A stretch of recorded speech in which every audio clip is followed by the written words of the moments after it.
world? Welcome back to Golf Subpar with Colt Knost and Drew Stoltz. Sleaze, another week, another W for Golf Subpar. Our man, Tony Finau, got the job done. Yes, after a long drought. All it took was a hurricane to end the drought. Very apropos, but yeah. 5 years, 5 months, 1,900-something days. We've seen all the tweets. We've seen all the memes, all that. I'm so happy for Tony that all this finally ends. No more questions from the media. No more, when are you going to get the second one? When are you going to get it done in a full field event or not an opposite field event? Couldn't be happier for him. Coming down that final stretch, man. I mean, Jon Rahm leading going in the back nine. I was pretty damn sure that thing was going to be put to bed by Jon Rahm. And he shot even par on the back nine. It's not like he did anything crazy, but Tony just went out and got it, man. 30 on the back nine, 5 under, including Colt. Like you and I were talking about this earlier. Watching on 18 when he dumped it into that front right bunker, I was like, oh, God, don't do this, because you could just already see the narrative exploding if he doesn't get that up and down and misses the playoff, but he knocks it out there at 6 feet and rolled that thing in. That's what we've seen for so many years. He's had a hard time making the putts, and he made them yesterday, and it was fun to watch. I couldn't be happier for Tony, man. Yeah, I was more concerned about the putt than anything else, just because, looking back over his career, he tends to struggle with the putter on Sunday or in the final round, even though it was Monday. But to hit that 6-footer the way he did with so much pace and authority, I really, really liked it. It was great to see. But I said afterwards, I think that 6-foot putt, I know it was ended up being to get into the playoff, will go down as arguably one of the most important shots of his career. He misses that putt right there. If for some reason loses, or if Cameron Smith ended up making bogey or something like that, no matter what, if he misses that putt and he doesn't end up winning that golf tournament, it's going to really weigh on him even more than all the other previous misses. He's had 8 runner-up finishes since his last win, lost 3 playoffs. So that was such a big moment for him. Sometimes you got to get lucky in golf, and not saying he got lucky, but to have Cam Smith just blow it out of bounds and have to re-tee after Tony already striped it down the middle of the fairway, it was over right there. Yeah, I mean, it was a combination of being extremely clutch, 30 on the back nine, like I said, that 6-footer on 18, mammoth putt. You could already see the narrative just exploding if he doesn't get in that playoff and end up winning. And then he guts one, just hits a BB down the first playoff hole, and then Cam Smith, there's where the luck part comes in. He pumps it OB. Like, there's really not many chances you're going to get in a playoff, and bogey's going to win you the golf tournament. He got in there, and he earned it, and he earned every single bit of it. And it's a big shakeup, not only just like for Tony Finau, he's now number 1 in the FedEx Cup standings, but Ryder Cup implications too. Like you and I both talked within the last few weeks when we're going through speculating who's in, who's out.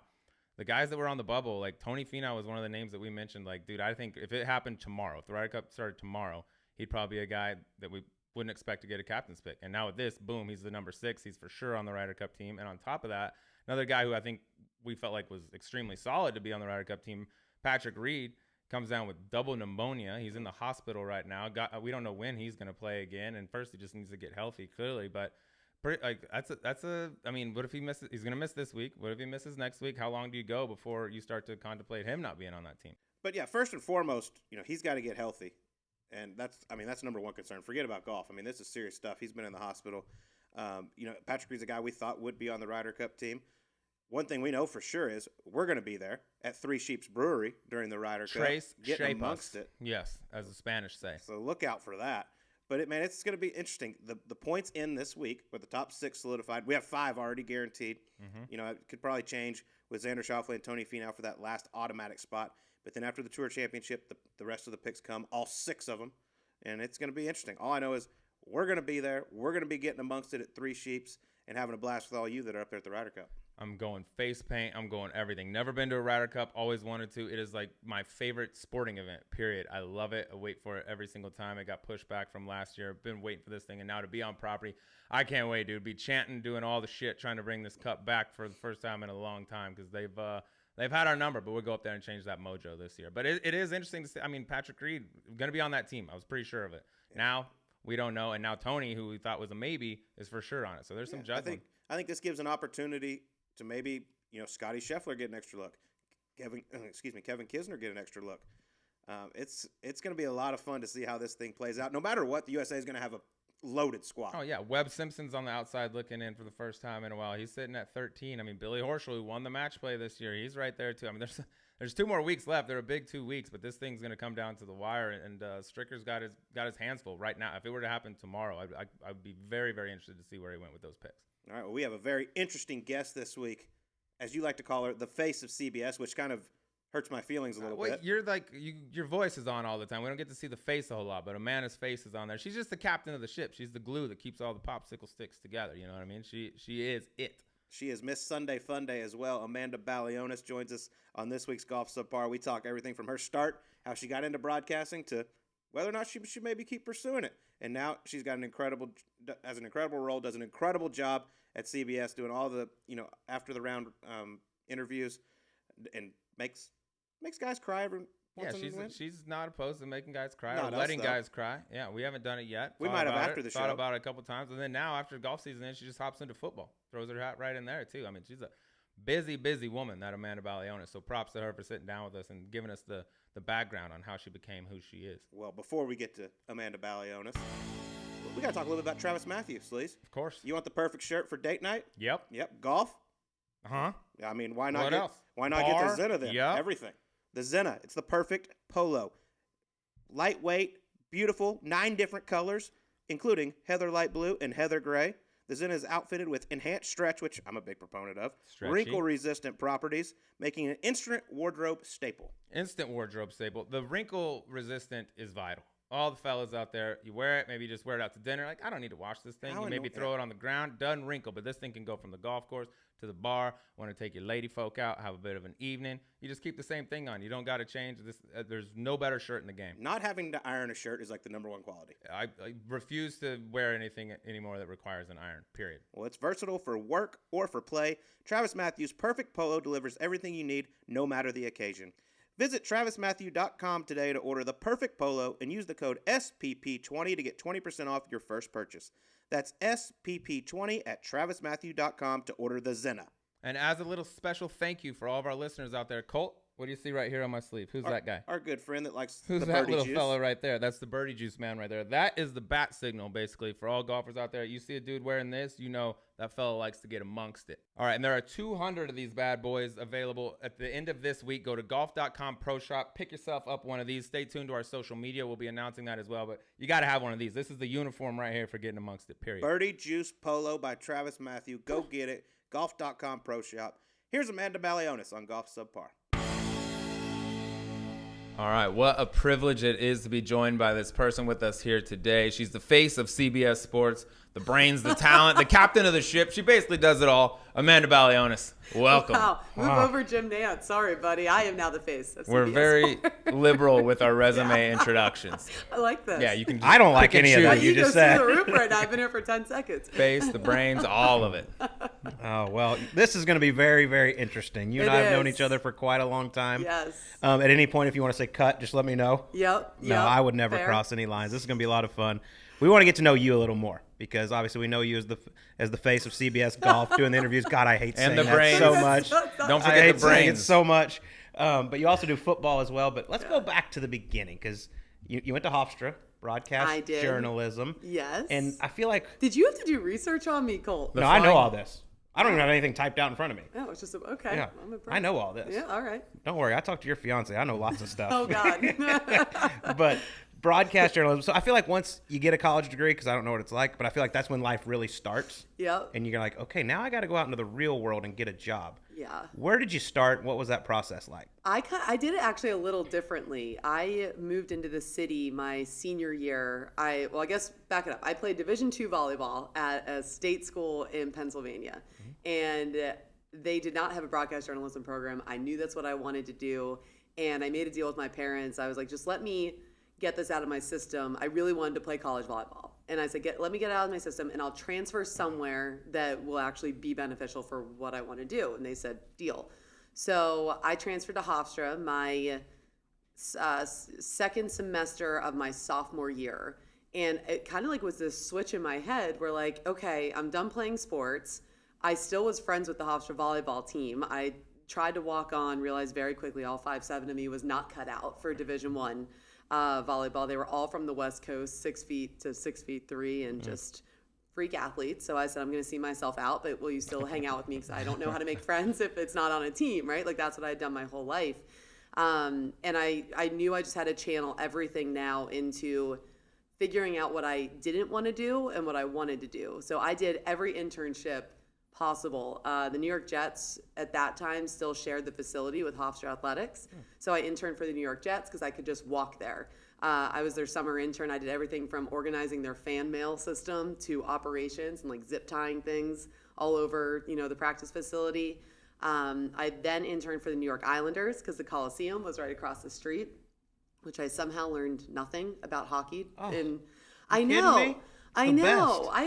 That's a pretty sweet gig though, coming out just in New York City, working in those two spots. Oh, it was awesome because it was like, it was just right in that little area. I didn't have to leave my campus really, right? It was super cool. And you get two of the most passionate fan bases. Yes, in all anything in sports. New York, right? Like you're really going to learn how to handle yourself, right? If you want to be in sports, I don't think there's a better breeding ground to learn about it than in the Northeast. New England's probably just like this. You have to know what you're talking about. And you can't be fake. You have to be yourself because people see right through all of that immediately, which was really beneficial. And then I interned for Us Weekly magazine and thought, well, maybe I could do entertainment. And then very quickly realized that was not for me. I was like Googling. It was the worst internship. They had you Googling, like, when's the last time Brad Pitt showed his butt in a movie? And then, like, Sleaze. Is there any jobs available at us? Do you have any contacts? And then, like, you were literally running out to get coffees for people at 10 o'clock at night. No one acknowledged you. It was just like, it was just one of those things. And then I interned for ABC. And then I interned for CBS 2, which is the New York affiliate, which is the same building we go into when I film network specials, like today, which is insane. But that was when I really fell in love with broadcasting. I was the morning show intern. I'm not a morning person. Y'all have a lot in common. Yeah. Don't talk to me. Eliminate it. Unless I've had a large coffee and it's after 10 p.m. or They 10 could a.m. start at noon and you could still get the same amount of shit done, in my opinion. Absolutely. It's just about being efficient. Yes. Right? So not a morning person. I was the morning show intern. I had to get up at 2, 3 in the morning. But I was happy to do it. And like I was passing up going to the bars with my friends on Thursday nights because I wanted to be in the office on Friday morning, which I still, I guess I've grown out of that now, but it took me a while to grow out of that morning show. We'll get to that. But yeah, so that's really where I fell in love with broadcasting. And that's when I got to really see the inner workings of like, what do I need to do to make this happen, right? Like, what are the sacrifices you need to make? What are these crazy hours going to be? How much money can I sustain, right, on this? And the answer was no for kind of a long time. And I kind of bounced around up there when I graduated in 2008. It was the height of the recession. I moved back home. I worked for the Lancaster Sunday newspaper and did like obituaries and hard news. And in exchange, they let me do a weekly sports column that I also did a video for on the website that like no one but me and my mom looked at the time. But it was kind of just one of those things where like you just did what you had to do, and I just kept going, and opportunities kept coming. I never really said no to anything, and then eventually, things fell into place. I went back to New York, worked for the MSG network, worked for Verizon Fios Channel 1, and then a family friend said, "Hey, what do you think about moving down to Jacksonville, Florida to work for PGA Tour.com?" And because at the time I was doing like high school wrestling and football and field hockey and lacrosse. I was doing everything you could think of, right, for high school and then small college. And I knew nothing about golf, really. I grew up on a golf course, but I didn't know anything about PGA Tour golf, right? I knew Phil Mickelson, Tiger Woods, and Jim Furyk because Jim Furyk and I went to the same high school. That's all there is. That's it. That was it, right? That's it. You nailed them. Yeah. So I went down. To Jacksonville, Florida. I was really poor, living in New York City in 300 square feet. It's under 3 feet of snow. I go down like January. I get down to Jacksonville, Florida. It's 80 degrees, sunny. I call my parents. I'm like, no, this is it. I don't even know. I hadn't even like gone to the audition yet. I was just like, no, this is what the life I'm a golf girl now. Yeah, officially. I'm gonna figure it out. Officially. But take me through the audition because you're going to work for the PGA Tour and you're like, I know nothing about golf. Yeah. Well, and I was honest with them, right? Like Yeah. I do feel like that's an important thing. People say like fake it till you make it, and you can do that in certain things, but not in certain circumstances. And I do think my honesty with the PGA Tour really helped me because they knew where I was at. And they said, listen, we can teach you golf. Like we can teach you these guys and these storylines, but we know that you can write scripts. We know you can produce. We know you can edit. We know you can do all these things that I have been really grinding out of necessity to do leading up to it. So I go in the audition, And you know, I think I was, so this girl Casey was right before me, but before that, it was Wynn McMurray, who was like golf's golden child, right? So it was kind of intimidating. And I go down, I do the audition, I write the script, you know, everything's fine. I get hired. And I will say for the first probably 3 months, I had random people coming up to me constantly on the golf course saying, "Oh my God, Wynn, can I get a picture?" And I was like, nope, not Wynn. And then like Holly Saunders came into the scene on Morning Drive around the same time. And she was a huge deal. And people would come up, "Hey, Holly, can I get a photo?" I'm like, nope, still not Holly. At least you're getting mistaken for those people. I don't want to tell you who people think I am. It was so funny. Like, it was just one of those moments where you're like, and that's where I realized how small the golf world is and how passionate people are. And people just, they love the people that give them their golf information daily, right? So I felt like, okay, I really need to put my head down and learn this game and become a part of this golf world that, you know, Wynn and Holly and so many others kind of grew up. They already grew up in it, and I kind of felt like I was crashing the party a little bit and figuring it out. The grind on the way up for you is kind of like the grind for a lot of golfers trying to get to the PGA Tour. Like, you got to do a lot of stuff you really don't want to do, mini tours until you finally get there. Was there ever a point on your way up where you were like, maybe this just ain't gonna work out? Not until I figured when I got the job at the tour, I would be there for 2 years and move right back into football. Like, I just, being from Pittsburgh, I grew up watching, you know, Bonnie Bernstein on the sidelines. Like that, I had such tunnel vision. That is all I wanted to do. I wanted to talk football on the NFL sidelines, and that's it. And I saw the PGA Tour as a way to shift my career from high school and college to professional. And then I just thought I would be picked right back up somewhere in the Northeast and go right back to, you know, the path that I had made up in my head that I was meant to be on. 5 years later, I am still at PGAtour.com. No real interest in me, right? Like, other golf outlets are saying, we don't really think you're good enough. And I have other, you know, stations that I'd like to go to saying, we don't think you know any other sports now other than golf. So it became like this really weird pigeonholed area. And that is actually when Callaway Golf called me and said, "We have no idea if you're interested in this, but we know you love San Diego. Would you have any interest in coming out here and start like helping us launch our media production department?" And I was like, you know what, screw it. Yeah. Like, I gave broadcasting everything I had, and it kind of told me where I was, right? It pretty much told me I wasn't good enough, but I felt like I left it all out there. I hadn't had a weekend off since college, and I was just like, yeah, okay, yeah, I'll go work a 9 to 5, Monday to Friday in a place I love, and learn how to maybe not make work my life, learn how to make work for my life, right? I think that's like, you probably have had that too. Like, when you play your whole life, it is your whole life, right? So like, I kind of felt like I sacrificed a lot to try to get to this goal. Well, at some point you kind of just have to say, maybe that just isn't going to happen for me. So I left, went to Callaway, was in their marketing department. I was a terrible employee, by the way. Not built for the corporate world. You got to start at 9 too. It was, yeah, first of all, way too early. Yeah, and exactly. I'm pretty sure I was late often with a full like hot cup of coffee in my hand. So clearly I was in no They like rush that. To They get like into that. And then like my work would be done and I'd just leave for the day. And finally, like my boss, Harry Arnett, who isn't there anymore. What a legend. He called me in. He's like, "You can't keep leaving at 3 o'clock." I'm like, "But my work's done, Harry." And he's like, "That's not how this works." I said, "But what am I supposed to do?" He goes, "You either find work or you just sit at your freaking desk until 5. And I was like, "Oh, No, I miscalculated this. This is not this." Yeah. So I wasn't really built for that corporate life, but thankfully the universe sensed it. TNT called me, and I had done some digital work for them for the PGA Championship, and they were like, "Hey, we'd love to bring you back." And I said, "Oh, okay, for PGA.com." And they said, "No, we want to promote you." And it was kind of out of the blue to our TV coverage that was produced by CBS.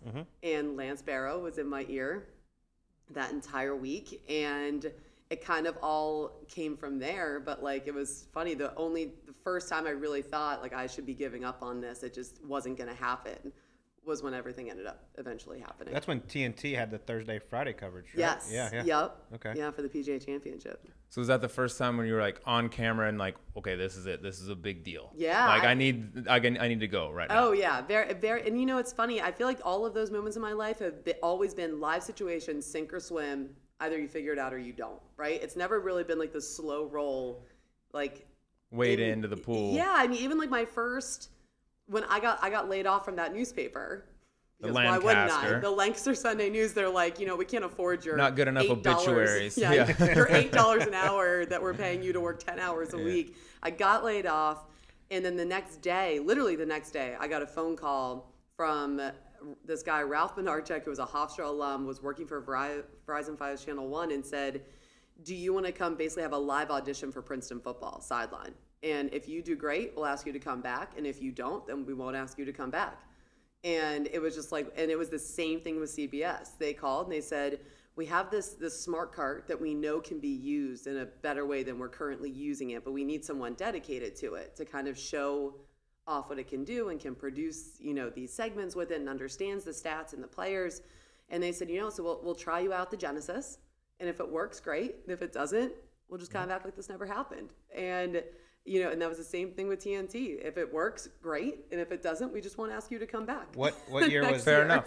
Yeah. Yeah. What year was the Genesis? Oh, this is my fourth year? Fourth? So 4 years now with CBS? Yeah. And you get to do fifth golf year. and football, so it's all that tunnel vision. It's kind of going where you want it. It literally all came back together the minute I chose to take a step back and kind of let go of the control, which is, It's pretty tough for you. Yeah, it's really hard for me, but it worked. But yeah, that I knew it. Like I knew when TNT brought me in, that was my chance. And I was like, you know what? I know these guys. I have been living and breathing it, right, for the last 5 years. I know I'm prepared for it. If they don't like me, then the choice I made is just reaffirmed, right? I go back to San Diego, but I can always still say I made it onto TV. And it was funny. I was just telling the story. I was just in New York City, and we passed this restaurant, Vandal, because it was the biggest paycheck I'd ever made, right? And it wasn't that much, but it was the biggest paycheck I had ever made. And that Sunday, after I was done with the early coverage, I went into the city because I lived there not that long ago, invited like 10 of my friends out and took them all out to this like new fancy dinner place and spent my entire paycheck on That's paying how you for do it. That's how you do it. Vandal Get some money, spend some money. Vandal has a downstairs, right? I think there's like a downstairs like speakeasy thing down there. Well, I don't even know if we were cool enough to know that was there. Yeah. And Costs honestly, I more to couldn't get have down afforded there. it Yeah. anyway. I could only afford the dinner, and then everyone had to leave and go figure out something. When you got done with that week, like you said, sink or swim, I got to do this. Yeah. When you got done with it, were you like, oh, I nailed that? I'm going to get another chance? I was. Yeah. And I didn't know if I would have another chance, but I didn't leave anything out there. There wasn't one moment that I was like, I really could have done better. Like, I felt like I really had prepared for the last 5 years for that moment. Mm-hmm. And, to be fair, it's early coverage, right? It's early in the day. They're a little bit easier of interviews to do. So I felt like, this is my moment to do it. I did it. And here we are. Yeah. Now you're here. Now you're the prime pro. time. Now you're the face Now and the I'm the captain. face of- Yeah, exactly. Now you're everything.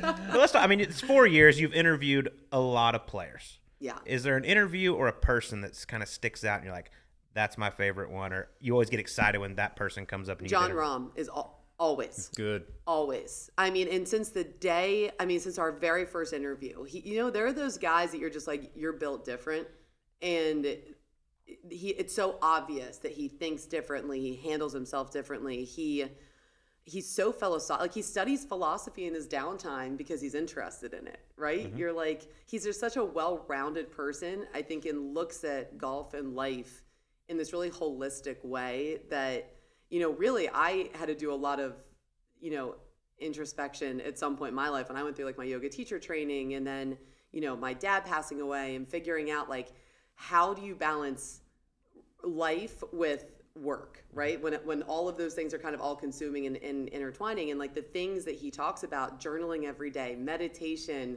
like accepting where you are and who you are. Like, I thought he embraced the whole thing where people were under fire. He was under fire for having a bad temper on the course. Mm-hmm. A couple of years ago, it's all people talked about. Every time. But then you talk to him off the course, be like, yeah, you know what? I had to let it out, and now I'm good. It's not like he ever gave like angry interviews. He was never doing things that were offensive off the golf. He was literally just letting it out, and then he was good after kind of just like, he just can't keep it in. And I loved his acknowledgement. He's a 20-something-year-old just saying, yeah, you know what? I'm pretty fiery. I'm pretty passionate, but that's what makes me great, and it's what makes me who I am. And yeah, I'll try and work on it if everyone's upset about it. But just being, It's just he's his like DNA. He just comes from like this place of acceptance. You know what I mean? He's like this unbelievable acceptance of himself and who he wants to be and the golfer he wants to be. And he's always working at how to be a better player in person, like in a very holistic way. So I feel like every time I interview him, you learn something really insightful, not just about him the player, but him the person. He doesn't just go through the motions, like good or No. bad. He'll tell you what But he's gotten thinking, better which is and rare. better, I would say, over his time. Obviously, he's gotten more and more comfortable speaking English and being over here, but I think he's gotten better. I say him and Rory McIlroy are probably the two best, and you throw Spieth, Jordan in there as I think, well. yeah. Those Yeah. three are the three best interviews. Oh my gosh, Rory is. I mean, No offense, Dustin. He's Sorry. he's 3B. no, but Dustin, I will say is one of my favorite players to do highlights with because he is so brutally honest. And I remember there was a couple times we had to put like bad shots in there, right? And it's in a highlight rip, so there's a mix of good shots and bad shots. And you can say, Dustin, what happened here? And he's like, yeah, no, that was just a terrible shot. Yeah. I've been working on this, and this is what happened. And I'm like, everyone at home can relate to this. You know what I mean? So I think he's great in his own way. But yeah, Rory and Rahm to me are the guys that you walk away and you're like, did he really just tell us that? Yeah, Like, they're great. That's Both of awesome. them. Both of them really good. Yeah. Media center before the tournament. And you mentioned DJ in terms of like being honest and stuff. How about the interview? You gave one of the most memorable golf ones that I can remember, and wasn't a lot of words even said with DJ after the Masters. Could you sense that coming? Like, No. hey, this guy's, because we never seen that from DJ. Period, or I haven't at least. No, I don't. Yeah, it was such a different week. Anyway, I mean, Yeah. it's in November. There's no patrons, and then all of a sudden we see this side of Dustin Johnson. Well, and we don't ever do an interview like that, Yeah. right? It's the green jacket ceremony, and then we're off air. But obviously, because of the different timing, that wasn't what happened. And I honestly didn't know how that was going to go, right? First of all, you never want to go after Jim Nance for an interview. Or right? for He's Jim anything. freaking Yeah. Nance. Yeah. I'm like, I'd rather not have to compete with you, sir, because you are literally the face of CBS.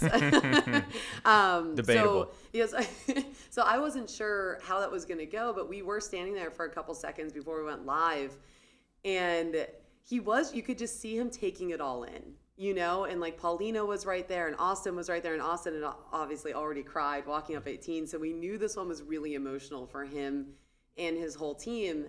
And all I kept thinking about while I was watching him take this in, because what are there? Maybe 50, 75 cameras that you guys can't see, right? Our jib camera's coming down, and then behind that camera is all of the media that has their credentials.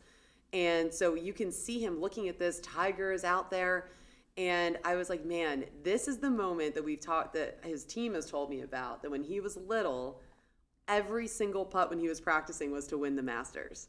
And like he's having this moment right now with the green jacket on, realizing he just accomplished something he has literally been playing over in his head for decades, you know. And that to me was the question. I didn't know what else I could ask him that would actually mean anything in that moment. But I think the coolest thing you did is when the emotions did hit him, you didn't try to ask another question or anything like that. You kind of let it go. And was that you, or was that Lance in the ear? Yeah, no, that was me. And I was really trusting Lance to be in my ear to tell me, okay, we need to wrap it up or you need to move on. Yeah. Because, you know, I mean, we talk like, listen, when you do the self-work on yourself, like I'm like, I talk a lot about like learning how to be vulnerable, right? And I think that's a hard thing for a lot of people. But I was watching him. I'm like, you know what? He's letting himself be vulnerable in front of us for the first time. Yeah. Like the last thing I want to do is almost talk over that moment and tell him that's not okay. You know what I mean? Like but I don't know if I would have done that 2 years ago. You know what I mean? Like I don't know if I would have really understood where he was at 2 years ago without doing that work of learning about being vulnerable and giving the space to like, it's okay to feel things. You know what I mean? So letting down that curtain for the first time in front of everyone, I felt like there was zero I could say that would be more impactful than what he was doing. And I really did have to trust, you know, the truck to be like, okay, now this is getting a little uncomfortable or whatever. And like, now you kind of got to move on. Because I didn't want him to feel like I was leaving him, you know, out to dry. That was never the intention. I think the intention was just like, let's all sit in this moment for just a little bit, because this is incredible. Hadn't seen it from I mean, he's just No. flatlined No, out there. That's what part of what made it so cool. I mean, Absolutely. I thought that's one of the great. most memorable golf interviews that I can think of off the top of my head. That one was awesome. Yeah. On the other While we're on Augusta, Yeah. I got to ask, because the Monday, the media afterwards, the media gets to play. Yeah. Have you had the chance? No. Oh, no? No, yeah, I've never even I don't know. I've never even like put myself into the lottery. Yeah. Have you done that? that feels like been there one how would you time. not? Are you the only member of the media ever to not put your name Yeah, in the I guess- lottery to play? Well, I technically did, and I'm 0 for 1. Yeah, you're Can we right. go learn how to do that next year? That's a Ross Moy question. Ross, I know Ross can make it happen. Okay, perfect. Ross, we're going to be calling you later because Yes. we need to learn some things. Yeah, what's the point of covering it if you ain't gonna get out there and try to peg Or it at least the next enter day? the lottery, Yeah, right? just throw Yeah. your I name honestly in the thought you had hat. played it. I was about to say, you're about to make every golf fan so jealous. When No. you get to broadcast from there, and then you played it. but- I've never played it. Okay, we'll do that next time. Yeah. Yeah, you're gonna need that one. I want to go all the way up. That was one of the highlights I would say Yeah. in term, at least for me watching that For one, sure, right? yeah. Let's go the other side of the coin here. Give me the biggest. Some point in your career, there had to be a disastrous moment on air that stands out to you. Give me the worst Amanda Balionis on camera Yeah, moment. actually involves Dustin Johnson. And perfect. I'm actually really happy that this happened when I was at PGATour.com. And it was live, so I'm sure there's a tape of it somewhere, but I hope it never resurfaces. It was at my very first tour championship that I was covering, and I used to really over prepare. Like if I'm really anxious about something, I'm gonna just try to gather all of the information I possibly can so nobody can catch me off guard. So I wrote 30 index cards, one for every player in the field, because I didn't know who I was gonna have to interview. And these index cards were covered front and back. Like, you get 2 questions. What did I think was going to be happening here? It wasn't like a spent network 5 hours. special, right? Like, and I mean, really, I would love to go back and see those note cards and what I thought, well, maybe this will come up. Like, of course it was not going to come up. So I'm interviewing, Dustin's coming up. And I think at that point I didn't expect him to say yes, because like the way it used to work with PGA Tour Live was you were the bottom of the barrel interviews, right? Like guys went through the entire car wash, and if they wanted to do a 7th interview, they could come talk to me. So usually it was a no for higher profile players. Dustin comes over and says yes. Whip out my index card. I'm like, I'm ready for this one. Here we go. Yeah. And I see on the index card, it says 3rd President's Cup.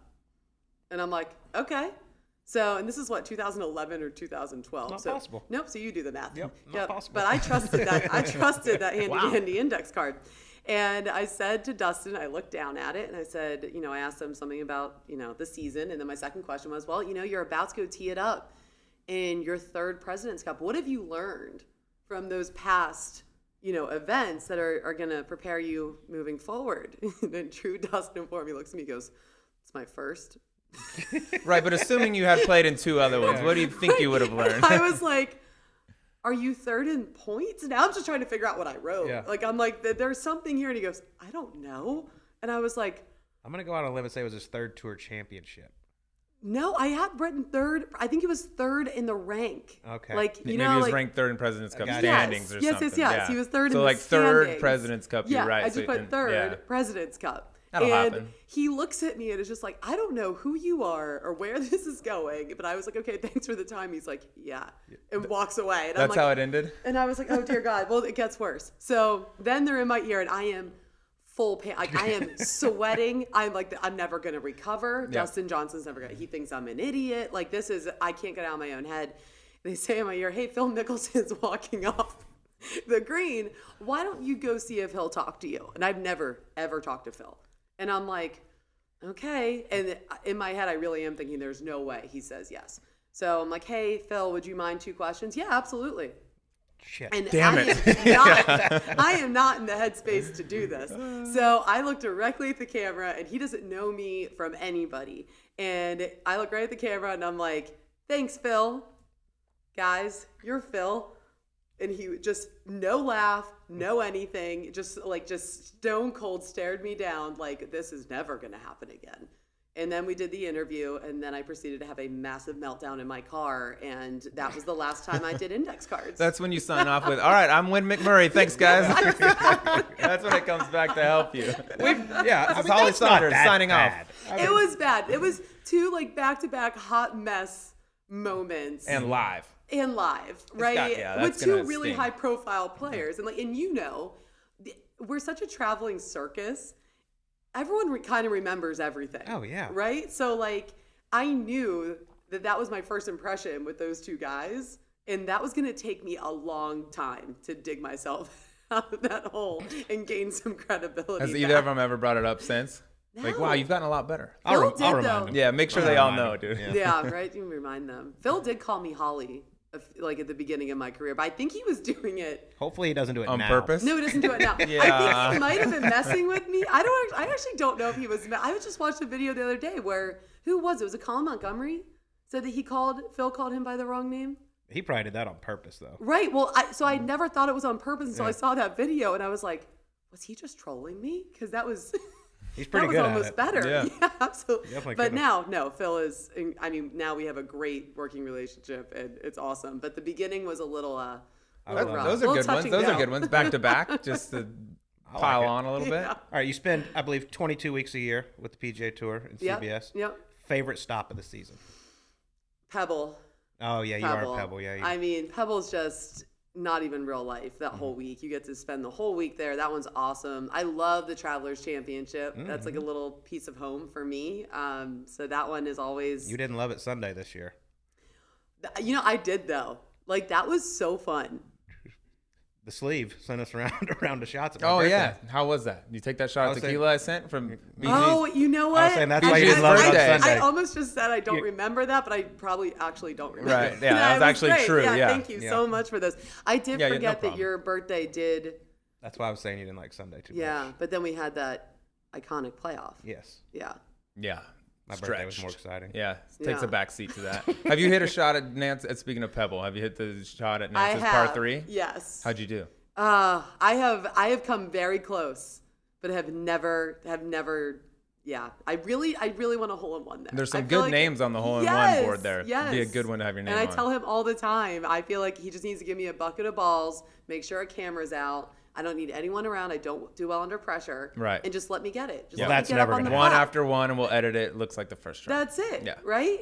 But seriously, I mean, what's it like working with Jim Nance? I mean, he is The the best. golden voiced. He's the greatest dude on the planet. But like, do you ever pinch yourself and be like, oh my God, Jim Nance is sending it down to me? All the time. I honestly, I giggled every time he said my name for, Thanks, the, Jim. for the first whole season. Can I call you Jim? Oh my God. I was a child with it, but it was the coolest thing that Jim Nance even knew my name, right? Let alone is now throwing it down to me. Like to say thanks, Jim, or back to you, Jim, still is a ridiculous reality for me. And I think like the biggest pinch me moment was I had another one of my, it wasn't as bad as the index card, but I had kind of a moment during an NFL game a few years ago, and I didn't know what to do. Like I was really being hard on myself, and Jim was my first phone call because I was like, he's been here, he's done everything, he's seen everything, and I kind of needed someone to put it in perspective.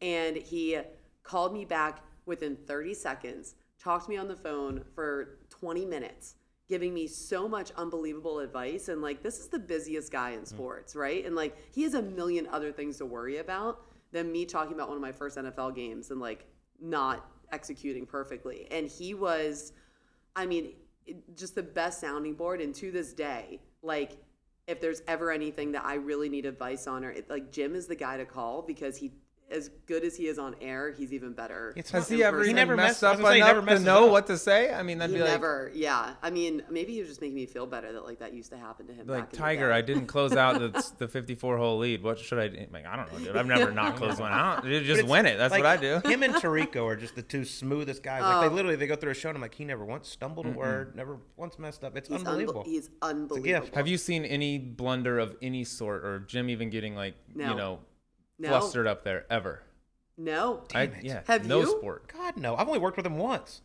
Yeah, it's, you know what he's really good at? Because like he might in his head feel like, and this is what we all strive to be, right? Like in his head, he might sound like, oh, that wasn't how I meant to say it. But he figures out a way to massage it to the point that like viewers at home don't realize that wasn't what he meant to say. You know what I mean? Like he's just really good off the cuff, He's good at pivoting. He's unbelievable. We've had him on our Sirius XM show, and like you introduce him, and he's just like, "Oh, Colt, please love listening to y'all every day while I'm in the car." I'm like, No, you don't. Shut up, Jim. No, But you don't. But honestly, take that clip and use it in our intro. That should be the intro. Yeah, that's Took it. Jim care of listens it. to us. Yeah. He's awesome. Well, I think a lot of people know you broke a lot of men's hearts when you put that thing on your finger over there, that beautiful ring you got there from your fiance Bryn. I gotta ask, because I've gotten to know him recently. Yeah, he's fantastic. I think you're loves kind of you. jealous of our friendship a little bit. I am. You guys actually talk more than you and I talk. That's true. That's actually a great point.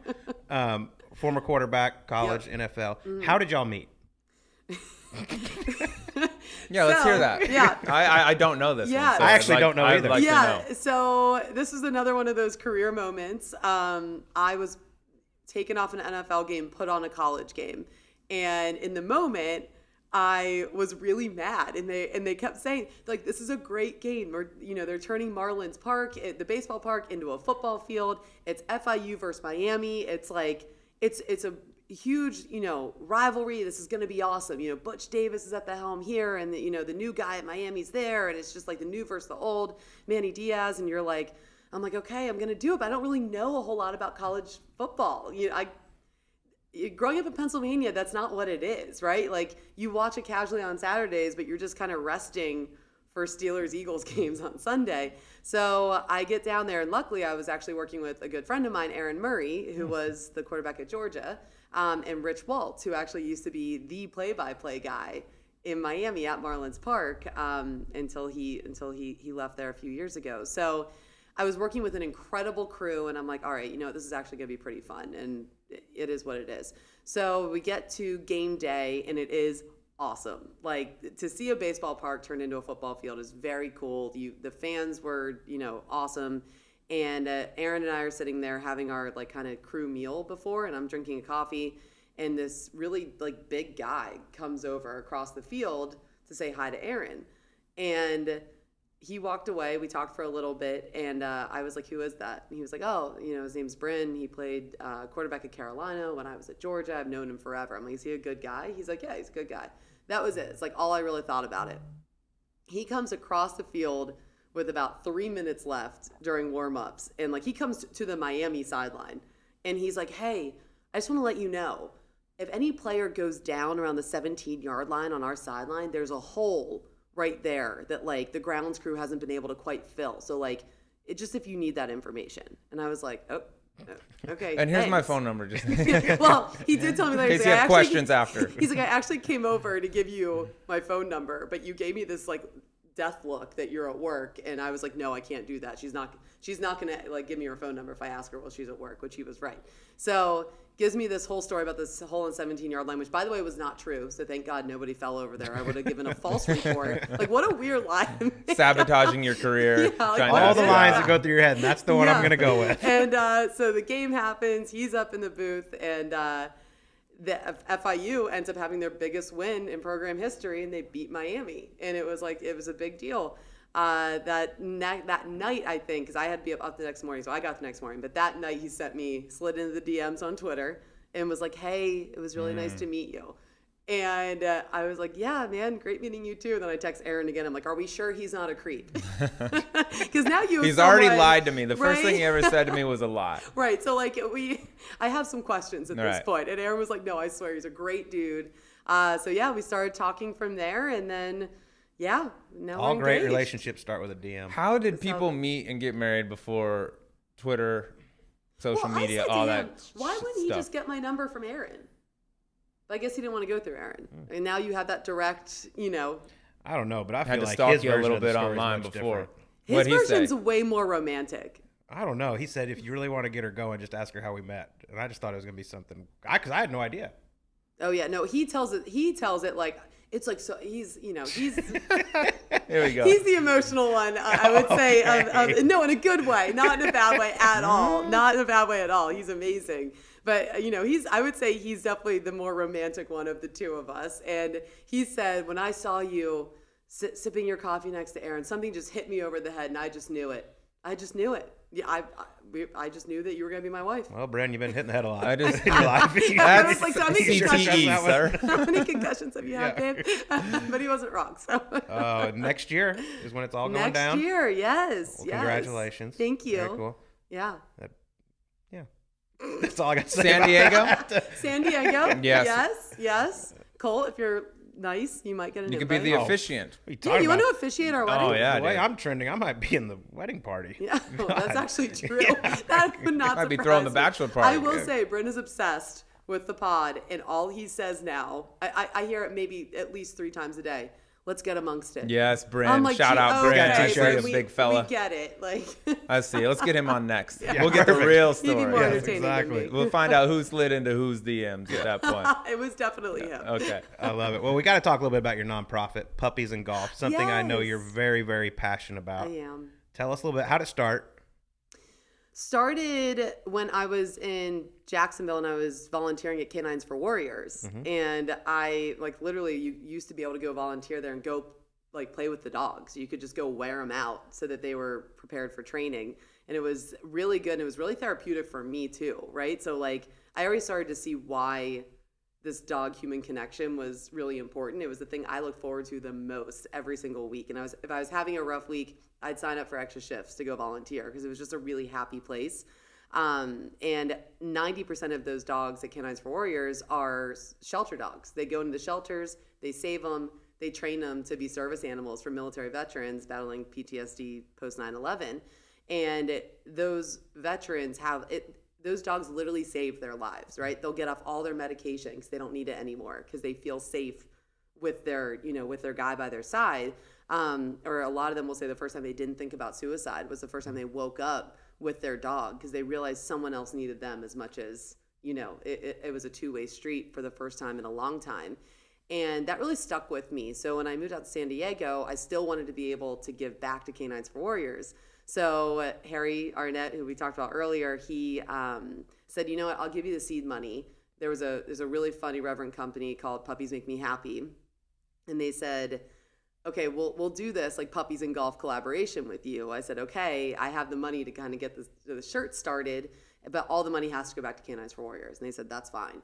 And we raised like $20,000. Like we raised enough to sponsor a dog. And I was like, there's something here. Like I think the golf community, we already know that they're really charitable, right? Like I just think the golf world in and of itself realizes how privileged most of us are. We want to be able to give back.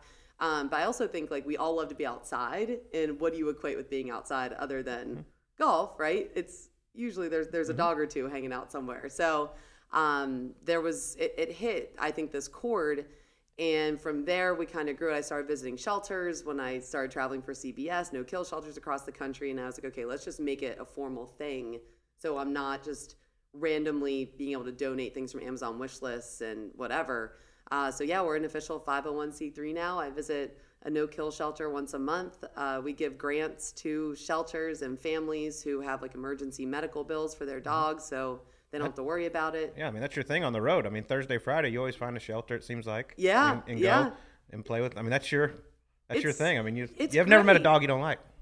That is actually really true. Yeah, there are no bad dogs, just bad people who maybe influence dogs. I do believe that. More dogs, less people. Absolutely. But it's not really just so much about the dog. I love dogs, right? But it is really about how much of an impact animals can make in our lives. And I feel like that's not talked about enough. I feel like so often, like medications and all of these other things are thrown at people to deal with certain stressors, where really there are so many times that like you can bring a dog into the picture, or maybe it's a cat, whatever, just a companion who isn't judging you and has unconditional love for you. And it is literally proven to alleviate stress and, anxiety and a plethora of, of issues in just everyday life. And then going all the way to the extreme, obviously, of, a Canines for Warriors, where these guys are literally saying these dogs are saving their lives. So, that dog-human connection, I think, is unbelievable to me. And so if I can bring that to people and save a bunch of dogs along the way, that's a great thing. And how can That's people? really cool. Yeah, how can they You can go help? to puppiesandgolf.org and you can donate. And we do like limited edition drops, like collaborations with other companies. Beautiful. Every once in a while. And follow us on Instagram, Puppies and Golf, for all of that stuff too. Yeah. Subpar puppies and golf collaboration one day, maybe. Huh? You want to do Ooh, that? Hello. think- Yeah, I I think got a it'd be a couple. pretty good idea. I got a couple who could be the mascot. Okay, I'm here back for at it. the crib.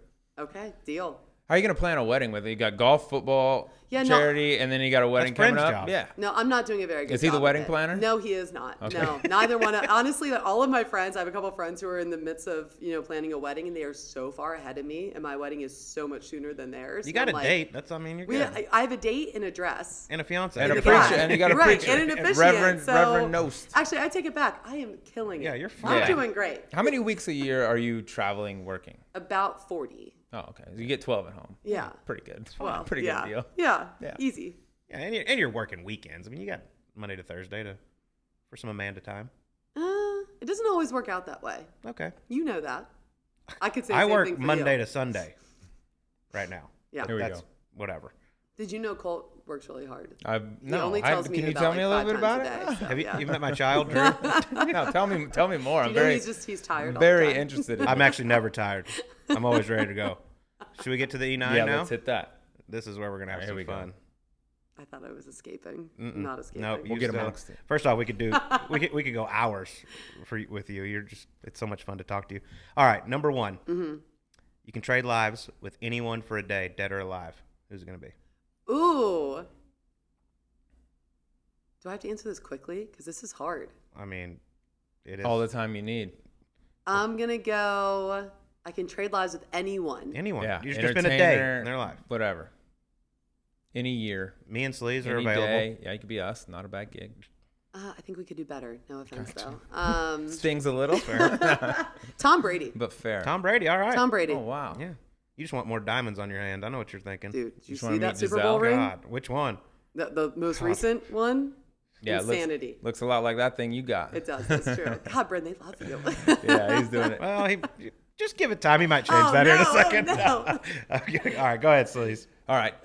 You're going to build the dream broadcast team, but it's got to consist of current PGA Tour players. So you need a Nance, you need a Faldo, you need a Colt, you need an Amanda. Who you got? Okay. That's good. That is really good. We definitely have Colt up there as our main. He said I can't be No, picked. you got to have current players. Oh, You it can has to come be- in. He's in the truck. He's guiding everybody. Oh wow. Okay, you're guiding like that job. everybody. It's going to be shit. No, I'm kidding. Yeah. All right. We're gonna have. Who's the Nance? I know over that's there? that's You the one. need a- I feel like you have to kind of start with the anchor, right? I know who I'd go with. You do. Who Toss would you it go out. with? Spieth. Jordan, you think he would be the He's one? the golden child. He's Yeah, very but well he'd be good at spoken. like he'd be good at like directing traffic. Moving Have it you around. seen him out there on the golf course? He's directing everyone, talking to his ball. Yeah, he wouldn't All get a kinds lot of stuff's mic going time on. for anybody else. Yeah, That's you the- know. Okay, I feel like I would put Spieth on a hole. I put him at like 17 tower. Sorry, Spieth, you just got demoted. I would put Rahm. I'm gonna put Rahm and Rory. In the booth? Ooh, Yeah, up the top. I'm gonna have Rory be Jim Nance. I'm gonna have Rahm be our analyst. I'm gonna have Spieth in 17 tower. I'm going to have Pat Perez walking. God. There we go. And we're And canceled. my- Everyone's fired. And we're canceled. Well, you got to have someone who's going to shake it up a little bit, right? Colt's that guy right now where I'm like, okay, maybe it's almost too far, but not quite. Okay, we're good. Okay, we're Right good. on the edge. And then I guess I need a second walking person. Need a rover. Who is that going to be? That's going to be. I mean, come on. You worked with him. I worked with Phil. No. Oh, how did I leave out Phil? First off, by you the left way? out Phil, which is very Phil. insulting. Yeah. Yeah, no, Phil has He's to already be up been. there. I'm thinking of the same guy you're thinking Yeah, of. Yeah, he's 100%. already done it. He's Maybe already for done it. a non-official. Might have event. called a certain basketball player Oh, Justin. a fat ass. JT. Yeah. JT. Yes. He'd be good. on JT the, is definitely, yes, he is. And he's the rover because he would be really good. He's already done it. Yeah. And oh my God, dude, he slayed. When we were there and he would look at me, he's like, am I doing this right? I'm like, are you doing this right? This is what you're supposed to do. You were a Hall of Famer already. It was insane. And then doing the interviews. Who would do the interviews? Who's really good at just... Tyrrell Hatton, get him in there. Honesty. Peter Malnati. Peter Malnati would actually. Interview. He would be very curious. He would never say Great anything to 80 me. today. Can you tell us a little more? Super nice the whole time. Your clothes look That fantastic. was a great Chesson double Hadley. on 12. Chesson Hadley would be Yeah, really he's good funny. at that. I would go. I'm gonna go Chesson Hadley as my Okay. interviewer. I'm fine with that. Yeah. All right, we'll just stay on this kind of same topic. We're going to do a little word association. Okay. First thing that comes to your head when I say some people that you've worked with. Okay. Jim Nance. Perfect. That's fair. The legend Vern Lundquist. Oh my gosh. Oh, I want to say icon. God, he's incredible. He's my favorite. Peter Kostis. The best. Yeah, that was a big smile. Yeah, Konica Minolta. Yeah. Konica All right, here we Minolta. go. Gary McCord. Right on the edge. Perfect. That's the Right? nicest thing Yeah. anyone's ever said about Right. him. You love Gary, but that is what makes him so great. Right He's the on the best. edge, man. Yeah. All right. He's tough to beat. All right, next one. Talking a little football, talking about your fiance too. Okay. Former college and NFL. He's going to get way too much love. He's on getting this a lot, pod. but I He love that he is. will listen to this show, so we'll shout him out a lot. You work in there for the NFL and college as well. Who breaks down the better game film? You or Brent? You ever get in there and Brent, but I will say he'll sometimes like send me videos for kids, like for scouting. He's like, "What do you think?" And I'll break it down. He's like, "I just sent that to the staff, and I think that was great." Perfect. yeah. That's fantastic. Tell you what, this guy just can't go through his progressions. I don't Yeah, know if you right? noticed I mean- that. You might want to scheme for He that. can only throw to his left. Are you can- seeing yeah, that? he can't It was roll. wide He open down the field. Can't Yeah. roll left. All right, we might as well just stay on Bren. What is one thing you do that drives him crazy? Oh, I do a lot, probably, that drives him crazy. It's not what he said, actually. It was very Oh, disappointing. really? What do I do that drives him crazy? I feel like I have one, and I guessed this the other day, and he was like, "Don't tell anybody that." And I said, "Okay." I don't know what I do that drives him crazy. You just said you had one. I know, but that one he told me not to say out loud ever again. I will say. I was rooting for that one. I'm very interested right now. You have my attention. Now I'll be texting him like, hey, so what's this one you told her not to say? Yeah. I'm 'cause guessing I- a few right now in my head. Okay, something I do that drives him crazy. I really don't know. What would he say? He said you put your feet on his windshield and it bothers him. Oh, I do. I do. Yeah. put When my you're feet on driving? his wing- I was yeah. hoping you would say something different so then I could be It like, was well, this definitely- also bothers It was you. honestly, I couldn't stop thinking about the one he told me not to say out loud. If Damn. this hadn't just come up recently, We then got the that full was not scouting it. report. Yeah. Yeah. Feet on the windshield? That's Yeah, not that that's bad. not- God, I'm Jesus, perfect. I mean, He kind of I'm said great. that actually a lot, and I was like, I'm deleting this. all right, well, never mind. This text is gone. Never. This I never thought you listened to existed. the show, dude. Yeah. Yeah, we're trying to get some dirt here. All right, next one. You're a certified yoga instructor. I got to know this. There's a lot of weird names for different positions. Explain to me why the downward dog, which is one of the only ones I know, is called the downward dog. Why is it called the down? You ever see dogs do it? Dogs do it very naturally when they push back. Oh, like when they get up from sleeping? Yeah, Oh, that's it? downward dog. Oh, I didn't know. You That's knew what that? it's called. Oh, Yes. you knew that. What are you, yoga guru First off, over here? every dog does that. I mean, Are you it's going like the to, most- like- I've been actually giving Colt yoga lessons on the road. Oh, that's He just how asked me you're not to well tell versed anybody. now in Yeah. yoga? First Oh, off, okay. every dog when it stretches, it's a downward dog. Oh, I pose. never, put that together. I didn't That know was you your were worst E9 question. of all yoga time. guru over here all of a sudden. All right, take me to one of these classes you go to next time. You must be doing some shit on the road. I'm I got a lot of free time. True. A lot of Alright. happy baby. Happy baby is Yeah. Colt's favorite position. Oh, that's a good one. Happy. See, there's. I I know could what it have asked is. that one. I just thought of one off the top. Google it and then picture Colt in that position, Yeah. and you won't ever be able to unsee it. Yeah, I got it. Maybe we get a little video of this. Yeah. All right. All right. Celebrity crush. Celebrity crush. I would say forever it was Channing Tatum. Well, that's. But that's like a basic one. About to right? cause a little drama here. Well, not Our guy anymore. was listening. Yeah, I mean, not anymore. Well, yeah, not anymore. I actually you just still have a celebrity crush. like whatever happened to him. I don't know. He's probably in really good shape and really rich. Yeah, he's probably doing Yeah, great. probably just hanging out, doing downward dog. I was you hoping know, it was happy baby. I was whatever hoping it you was do when something you get weird, loaded. like our girl Chantel McCabe, What'd she say? Charles Barkley. That's her celebrity crush. That's Yeah. when you know. Talk That's like about- I Shallow could've Hal list- comes to life. Like Love I don't that. care about I appearances. could have listed 900,000 men and I wouldn't have got to Charles. Yeah, right. That's that's More fair. men have crushes on Charles Yes, Barkley than exactly. women Yes, for sure. Yes. All right, next question. Okay, Channing's. All right, I like this one. You love dogs. We've talked about that. Mm-hmm. So if your coworker here, Colt Knost, was a dog, knew what that- I breed knew of this was dog gonna would he Be an be? English bulldog. Okay, what name? Buster.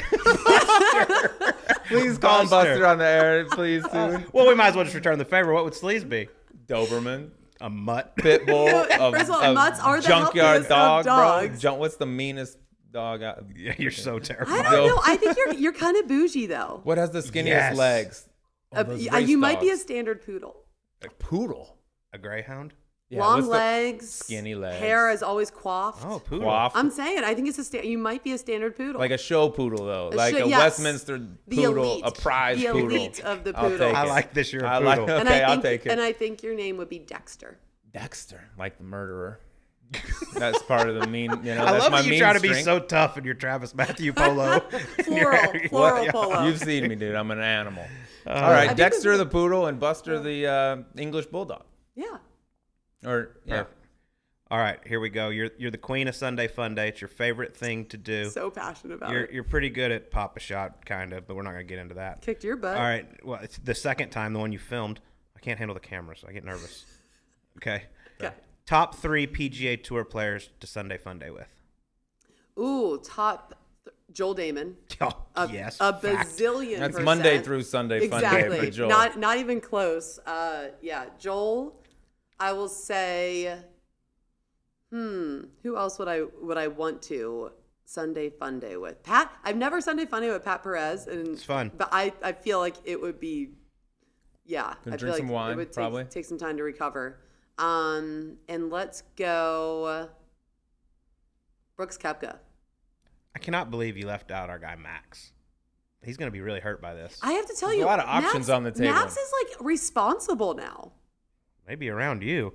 Yeah, Not around I know. us. I feel like Max is dialed in right now. All right. I don't think Max likes the Sunday Fun Day anymore. Brooks, Pat, and Joel. That could be interesting. Wouldn't that would be a great that'd be a squad. solid That's that'd be a a squad. solid You squad go out there, yeah. with their wives too. That would Then it's it gonna would- be a little. it would be a solid party. different. All right. Well, Okay, well, yeah.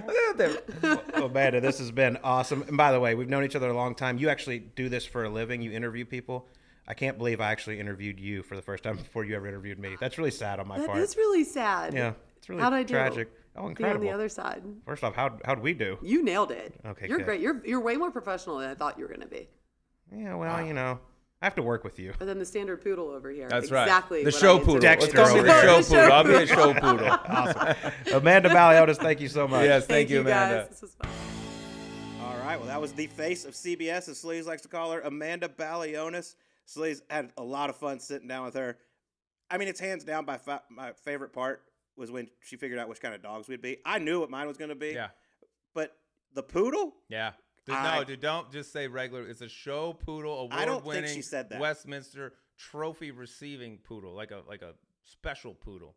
Yeah, she I'm pretty went sure at she me a said little bit standard. with that there. Now I'll take it. It's a show poodle. No, I specified Westminster poodle. Well, first off, it was a regular poodle, and your Show name was poodle.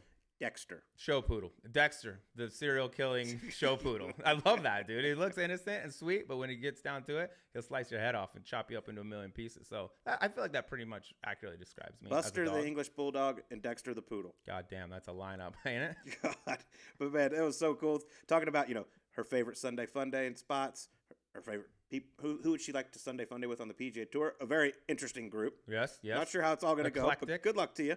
And then it was the easiest question I could ever ask her. Her favorite spot on the PGA Tour schedule is Pebble Beach. She's a big wine girl, loves the ocean. And first off, if you don't like Pebble Beach, I don't know who you are. Jim Nance has a little abode there where you can maybe try to make a hole-in-one, get your name up on the wall, which we've seen some people do. So, yeah, Pebble Beach is going to be 1A for a lot of people out there. I liked just her background story. Like, you just see her pop up on, CBS. Like, where did this girl come from? Like, you hear the background, the hustle that had to come with it to get there. There were times where she thought, like, maybe this isn't for me. I mean, she was writing obituaries in local newspapers for a while. Like, that's a reality check at that point. But then she gets up. She is to where she is now. But not without a few hiccups along the way. Anyone that talks to a microphone is going to have some of those. And then she gets Dustin Johnson talking to him for the first time and has a little blunder. Hey, you're getting ready for your third Prezi Cup. How's that feel? Yeah. Well, I don't know because it's my first. Oh, yeah. Well, see you later. Oh, here's Phil Mickelson.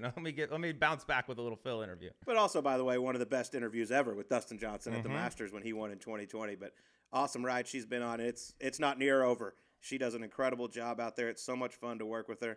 And it was a lot of fun to sit down with her. So special thanks to her for joining us. But Sleaze, it's time to get into a little gambling.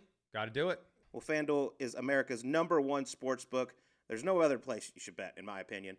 But Sleaze, most of all, it's very simple to use, which I know you're a big fan of. Oh, dude, that's the number one thing. If you're not technologically advanced, much like the Sleaze, it is helpful to have a book and an app that you can get in there and navigate quickly, especially when football season coming up, Colt. You plop down on the couch, you got 2 minutes to kick off. Like, oh, I want to get a bet in real quick.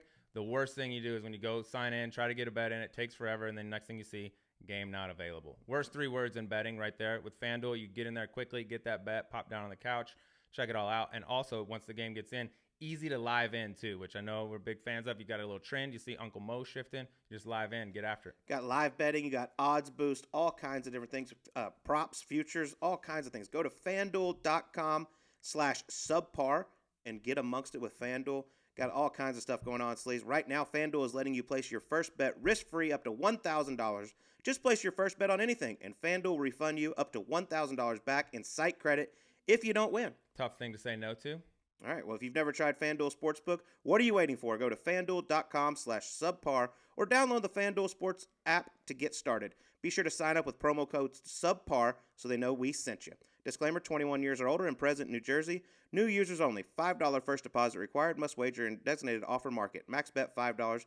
Bonus issued as non-withdrawable site credit that expires 7 days after receipt. Restrictions apply. See full terms at sportsbook.fanduel.com. Gambling problem? Call 1-800-GAMBLER. All right. Well done. Well, let's get to our picks for this week's FanDuel segment, Sleaze. A loaded field, only 69 guys. The love number teeing it up at the BMW Championship. Caves Valley outside of Baltimore. Beautiful golf course. And the only one not going to be there is Patrick Reed because of some health issues. But there will be 69 guys. By the way, how fitting. Our guy, Big Beautiful, Harry Higgs, ranked 69. Slides right in. If ever you didn't believe in the gods up above, there's a sign right there. But let's get to some of these odds and who we like. The favorite, big favorite, by the way, after a disappointing last 4 holes. John Rahm going off at plus 650. Strange, yeah. Wow. Weird to see John. He's lost to like 4 people in his last 6 events, so yeah, seems to make sense. All right, well, he's followed by Justin Thomas, Colin Morikawa, Xander Schauffele, Jordan Spieth, and Dustin Johnson round out some of the heavyweight favorites. As far as my favorite, I'm going to go, this guy's due. He cannot continue to not contend, in my opinion. I mean, he's number 2 in the world, number 1 in my heart this week. Dustin Johnson. Yeah, one would think. I had him in the one and done last week. Didn't go so well. I got a knack for picking top 5 players in the world on a bad week. But yeah, how about he shows up, plays first round with no driver. A little crack in the driver face, just go with 2-3 woods off the deck there. So yeah, DJ, I mean, you just wait for it to pop. And I'll tell you a guy like going down a little bit further on that list right now who played part of the tournament this week with only 13 clubs, Colt. Our guy, Victor Hovland, had a little putter snafu. Might have slammed it on the bag. Tweaked it a little bit. Putted with the wedge the rest of the way. But he's going off at 33-1. Tee to green, such a beast. He makes so many birdies. If he just avoids some of the bogeys, I mean, he's got so much offense. I think Victor Hovland's going to pop in one of these big ones here soon. And you're going to need a lot of offense around Caves Valley. From what I've heard, it's pretty soft. They expect the scores to be pretty low. And a guy that can roll his rock that I like a lot too, 35-1, Webb Simpson. Yeah, like him basically everywhere. If there's a tee box and a hole at the end of it, I like Webb. And if you want to go a little further down the list, you want some value, you want to just take a little shot in the dark, this pains me, but he made triple bogey on his last hole of the tournament last week in New York, and I know he's pissed off, and he's going to come out firing. The Seagull, Charlie Hoffman, 100-1. 100 just to tickle 1 it maybe a little on bit. The goal. He is angry. He's going to be dropping loads all over the place out there. Look out. Cover your head if you're in the greater Baltimore area. The goal is pissed. It's going to be awesome to see who can get in that top 30 and make it to Eastlake for the Tour Championship. But most importantly, go download the FanDuel Sportsbook app or go to FanDuel.com/subpar. Enter that promo code. Make sure you tell them we sent you and get amongst it. Win some money with us. Yes, get caked up. We're going to have more booster bets coming in the future as well, but this is your time. No better time to do it than now. Playoff season. And by the way, what else should I do? Go to the Golf.com Pro Shop. Get you a little bird. Get you the birdie juice polo from Travis Matthew. I told you. It's a bat signal for fun right there. All right. Well, thanks to everyone for listening. We'll talk to you on next week's Golf Subpar.